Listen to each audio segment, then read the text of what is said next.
रायपुर में स्वतंत्रता दौड़ का हुआ आयोजन। मुख्यमंत्री विष्णु देसाई हुए शामिल। प्रदेशवासियों को दी स्वतंत्रता दिवस की शुभकामनाएं। आज धर्मजयगढ़ जाएंगे सीएम विष्णु देसाई। संस्कृति रक्षा महोत्सव में होंगे शामिल। अटल बिहारी वाजपेयी की प्रतिमा का करेंगे अनावरण। रायपुर में जारी ड्रग्स रैकेट और यूजर्स पर एक्शन। सीबीआई ने 6 लोगों को हिरासत में लेकर की पूछताछ। पुलिस करेगी जल्द बड़ा खुलासा। मुला मानपुर में पुलिस और नक्सलियों के बीच मुठभेड़। एनकाउंटर में 2 बड़े नक्सली लीडर ढेर। इलाके में सर्च अभियान जारी। लोधा बाजार में नाबालिग पोती ने की दादा की हत्या। फोन में बात करने से मना करने पर ले ली जान। पुलिस ने किया गिरफ्तार। छत्तीसगढ़ के 16 जिलों में आंधी बारिश का अलर्ट। दुर्ग, बेमेतरा, राजनांदगांव समेत 17 जिलों में बिजली गिरने की संभावना।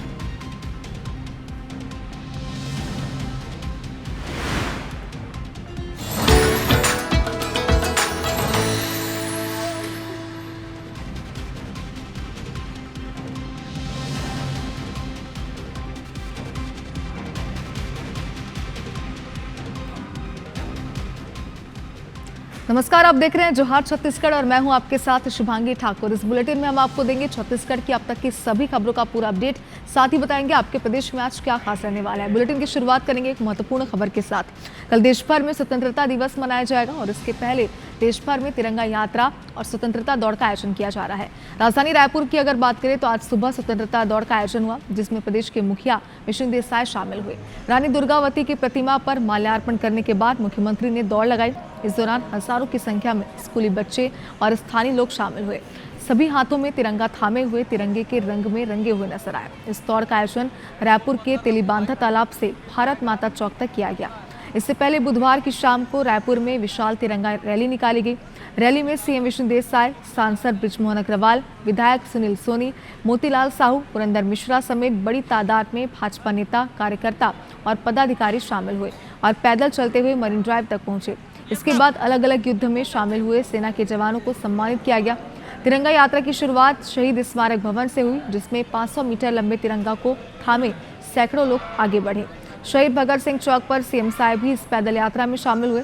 सीएम साय ने हर व्यक्ति से अपने घर पर तिरंगा फहराने और परिवार के साथ सेल्फी लेकर सोशल मीडिया में पोस्ट करने की अपील की।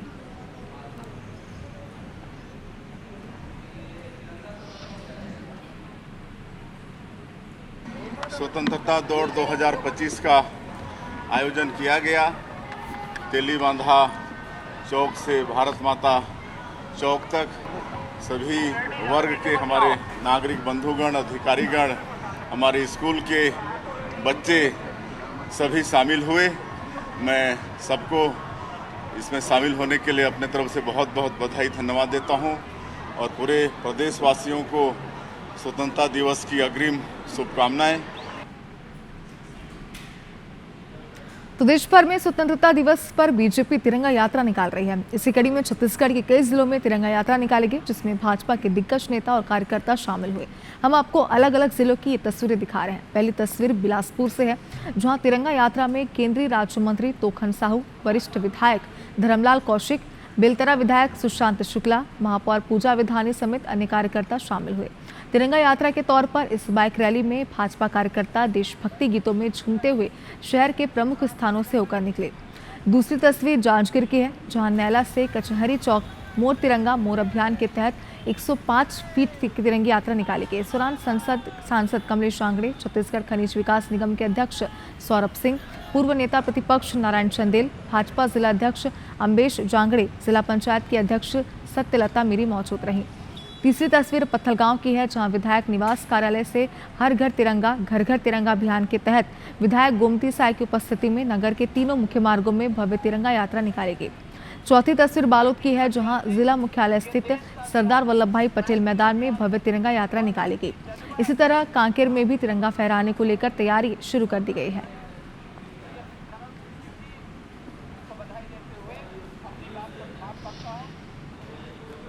तो अलग अलग जिलों की तस्वीर आपने देखी और स्वतंत्रता दिवस को लेकर छत्तीसगढ़ के अलग अलग जिलों में तैयारी लगभग पूरी कर ली गई है। कहां तक तैयारी पहुंची है, तस्वीरों से समझिए। परेड के साथ साथ स्कूली बच्चों के सांस्कृतिक कार्यक्रम का फाइनल रिहर्सल किया गया। हम आपको ये अलग अलग तस्वीरें दिखा रहे हैं अलग अलग जिलों की। पहली तस्वीर राजधानी रायपुर की, जहां पुलिस परेड ग्राउंड में फाइनल रिहर्सल की गई है। यहां मुख्य अतिथि मुख्यमंत्री विष्णुदेव साय ध्वजारोहण करने के साथ ही परेड की सलामी लेंगे। दूसरी तस्वीर जांजगीर की है, जहां हाई स्कूल मैदान में परेड की फाइनल रिहर्सल की गई है। परेड रिहर्सल में कलेक्टर जन्मेजय महोबे ने परेड की सलामी ली और ध्वजारोहण किया। अंतिम परेड रिहर्सल में पुलिस विभाग, होमगार्ड, एनसीसी, स्काउट गाइड और स्कूलों के परेड दल शामिल हुए।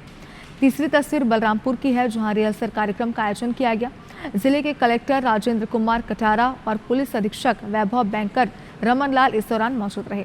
सरगुजा सांसद चिंतामणि महाराज इस बार बलरामपुर जिले में ध्वजारोहण करेंगे और इसके लिए तैयारी काफी जोर शोर से है। चौथी तस्वीर राजनांदगांव की, जहां फाइनल रिहर्सल की गई है।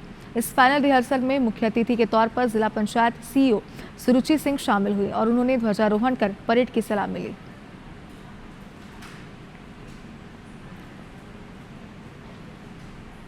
और इसी बीच एक बड़ी खबर आपको दिखाते हैं मोहला मानपुर से, जहां पुलिस और नक्सलियों के बीच मुठभेड़ की खबर सामने आई और इस मुठभेड़ में 2 बड़े नक्सली ढेर किए गए हैं। नक्सली विजय रेड्डी और लोकेश सलामे ढेर किए गए हैं। दोनों नक्सलियों पर लाखों का इनाम था।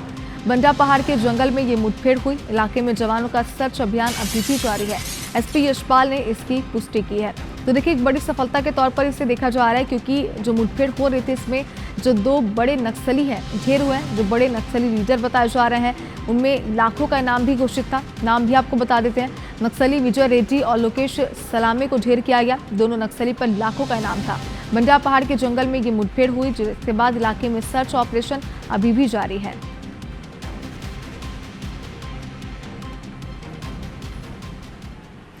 और भारत में आवारा कुत्ते मोहल्लों का हिस्सा रहे हैं, लेकिन हाल ही के दिनों में बच्चों और बुजुर्गों पर उनके हमलों ने गंभीर चिंता पैदा की है। छत्तीसगढ़ की राजधानी रायपुर में बढ़ते मामलों ने इस समस्या को सबके सामने लाया है। आइए इस मुद्दे पर संदीप शुक्ला की खास रिपोर्ट देखते हैं।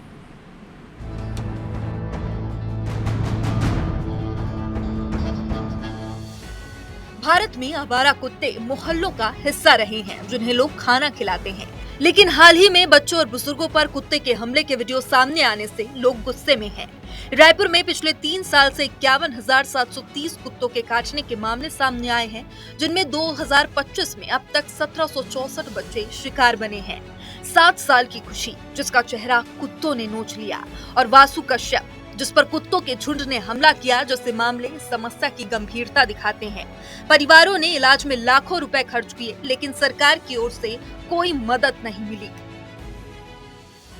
आवारा कुत्तों की आबादी नियंत्रित करने के लिए रायपुर में 2015 से बधियाकरण कार्यक्रम चल रहा है, जिसमें हर साल करीब 5,000 ऑपरेशन होते हैं। रायपुर की महापौर मीनल चौबे का कहना है कि 150 कुत्तों की क्षमता वाला शेल्टर तैयार किया जा रहा है, जहां इलाज और बधियाकरण की सुविधा होगी। विशेषज्ञ कस्तूरी बलाल का मानना है कि तेजी से बधियाकरण ही इसका समाधान है, लेकिन इसके लिए सरकार को संसाधन बढ़ाने होंगे।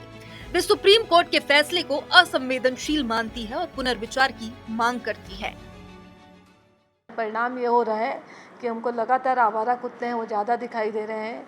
सुप्रीम कोर्ट का जो निर्देश आया है कि अब सड़क पे आवारा कुत्ते नहीं दिखेंगे, इसके लिए अब नगर निगम इस दिशा में काम करेगी और कोई अस्थायी स्थान ढूंढेगी जहाँ पर हम इन आवारा कुत्तों को पकड़कर वहाँ रख सकें। तो जितना पॉपुलेशन रहेगा वो तो रहेगा, लेकिन जो पब्स की संख्या में आपको कमी दिखेगी। आप जहाँ भी जाएंगे पपीज़ जो है ना डॉग्स के नहीं दिखेंगे, आपको कम मिलेंगे।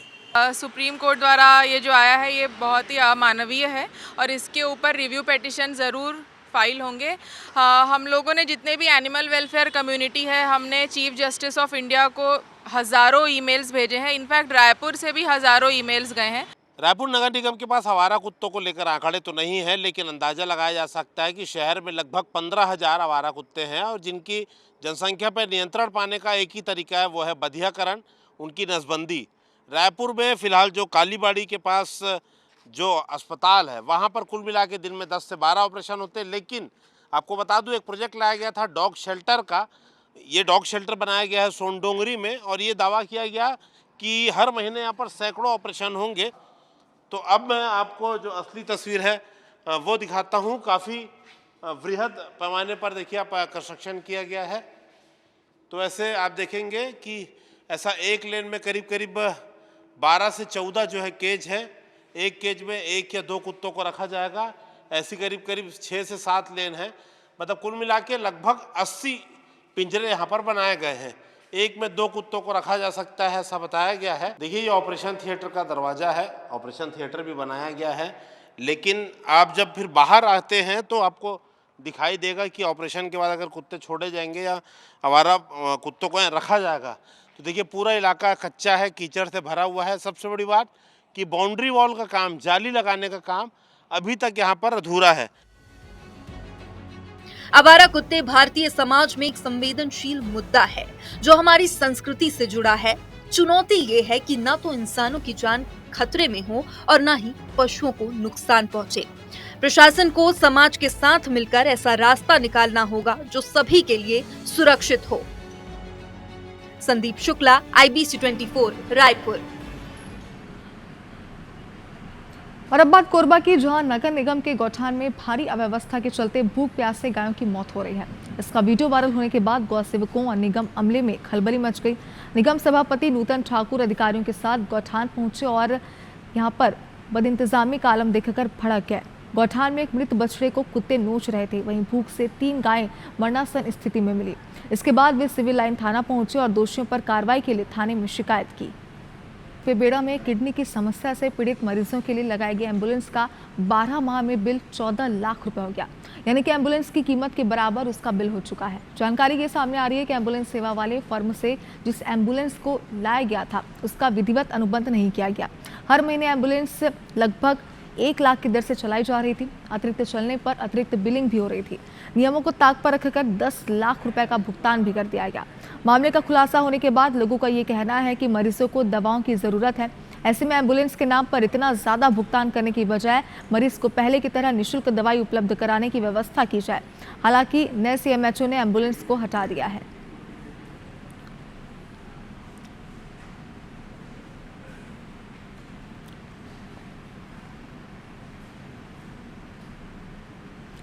और रायपुर के NH गोयल वर्ल्ड स्कूल के स्टूडेंट्स को एक बार फिर अंतर्राष्ट्रीय स्तर पर बड़ी सफलता मिली है। यहाँ के 16 स्टूडेंट्स ने जापान के ओसाका में आयोजित international exhibition for young investors 2025 में भारत का प्रतिनिधित्व किया। वहाँ इनके इनोवेटिव आइडियाज को खूब सराहा गया और कई अवार्ड्स भी मिले। इस रिपोर्ट में देखिए।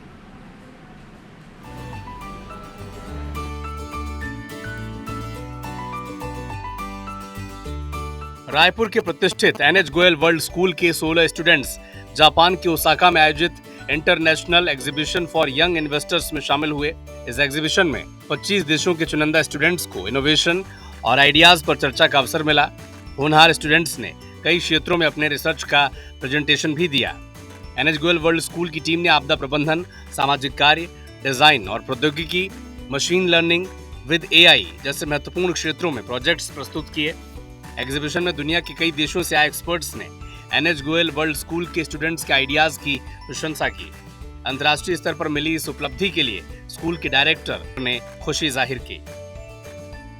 वो खुशी का उसी से मालूम होता है कि जब बच्चे आप एक इंटरनेशनल फोरम पे जाकर के गोल्ड मेडल या सिल्वर मेडल जीतते हैं, जहाँ पर 175+ कंट्रीज से रिप्रेजेंट करते हो, तो वो खुशी शब्दों से बयान नहीं की जाती। वो तो मतलब सामने दिखती है और बच्चों को मोटिवेशन भी मिलता है।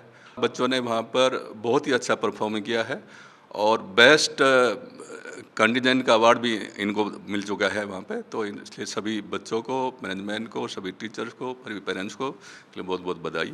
NH गोयल वर्ल्ड स्कूल की विज्ञा जैन, आश्वी अग्रवाल, समायरा साहू को water filtration with rice husk project के लिए सिल्वर अवार्ड और मकाऊ से एक विशेष सर्वश्रेष्ठ नवाचार पुरस्कार से सम्मानित किया गया। अक्षय चेकुरी और अक्षय पांडे को सोलर अलार्मिंग सिस्टम के लिए जापान के EBARA से विशेष पुरस्कार मिला। रणवीर सिंह और शिवांगी साहू को हेल्थ एंड AI शोध के लिए JIII इनकरेजमेंट प्राइज मिला।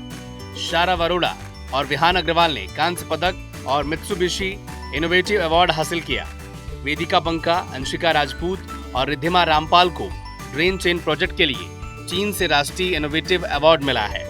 काव्या गुप्ता और प्रिंशा संतवानी को social music for anxiety project के लिए विशेष प्रमाण पत्र मिला। इष्टा दीपक और मोक्षा अग्रवाल को पौधों से कीटनाशकों को निकालने पर उनके लिए काम के लिए ताइवान से एक विशेष पुरस्कार प्रमाण पत्र मिला है। जापान में प्रतिभा दिखाने के लिए वे स्कूल मैनेजमेंट और टीचर्स को थैंक्स कह रहे हैं। हमारा प्रोजेक्ट था designing a future without water scarcity using rice as cash. तो इसमें वाटर स्कैरसिटी को रिड्यूस करना है और राइस एज कैश आपका वही हुआ धान भूसा। और हमें वहाँ जाके सिल्वर अवार्ड मिला और बेस्ट इनोवेशन अवार्ड मिला मकाऊ से। IY जापान के लिए हमने यूफोर्बिया हीटा यानी कि दूधी पौधे का क्वालिटेटिव एनालिसिस किया ताकि हम इससे पेस्टिसाइड्स और इंसेक्टिसाइड्स बनाएं। हमारा इस प्रोजेक्ट में इनोवेशन यह था कि हम फार्मर्स के वेलफेयर पर भी ध्यान दे रहे हैं, क्योंकि ये पेस्टिसाइड कॉस्ट इफ़ेक्टिव है, टाइम नहीं लेता बनाने में और पौधा भी इजीली अवेलेबल रहता है और प्लांट्स और ह्यूमंस का भी हेल्थ का ध्यान रखता है क्योंकि ये नेचुरल पेस्टिसाइड है। हमें ताइवान से स्पेशल इनोवेशन का अवार्ड मिला। हमने हमारा प्रोजेक्ट हाइब्रिड स्मार्ट रोड समझाया और हमने वहाँ पे दूसरों का भी समझा और हमें एक ब्रॉन्ज मेडल मिला और मित्सुबिशी से अवार्ड मिला। IYI में अपने प्रोजेक्ट को छोड़कर बहुत सारे अलग अलग प्रोजेक्ट्स देखे और हमने बहुत सारी चीज़ें सीखे। वहाँ पे सब दिन भर अपना काम कर रहे थे, अपने प्रोजेक्ट को प्रस्तुत कर रहे थे और मैं यहाँ पे सबको धन्यवाद बोलना चाहता हूँ जो मेरा मदद करे इतने बड़े से स्टेज में पहुँचने के लिए। NH गोयल वर्ल्ड स्कूल के स्टूडेंट्स को मिली सफलता से स्पष्ट है कि यहाँ पढ़ाई के साथ साथ स्टूडेंट्स के लिए इनोवेटिव आइडियाज पर मैनेजमेंट और टीचर्स खासा ध्यान देते हैं।